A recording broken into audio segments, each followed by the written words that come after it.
পুজো দিয়ে চলে এসেছি আর রান্নাবান্নাও হয়ে গেছে। রান্নাবান্না সেরেই পুজো দিতে গেছিলাম, তাহলে একটু শান্তি পাওয়া যায়। এখন খেতে দিয়ে দেবো।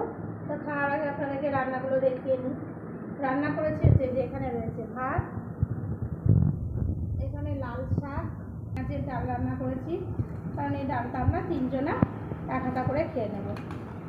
আর ডাল খাওয়ার জন্য এই যে একদম পাকা পটল ভাজা, এটা আমি বলেইছি পাকা পটল ভাজা আমাদের সবারই প্রিয়। আর একদম এখানে করেছি ডিমের ঝোল, আর কিছু স্যালাড কেটেছি এইভাবে, আর কিছু স্যালাড কাটা আছে কোচানো। এখানে একটু আমার বরের ভাতটা বেড়ে নিলাম। আর এই পাকা পটল আমাদের বাজারে যে মাসিগুলো আছে, মাসিগুলো আমাদের জন্য পাকা পটলগুলো বেছে বেছে রেখে দেয়, কারণ আমরা ভালোবাসি, ওরা জানে। আর এখানে রয়েছে মুষলধারে বৃষ্টি। আজকে এই পর্যন্ত, টাটা বন্ধুরা।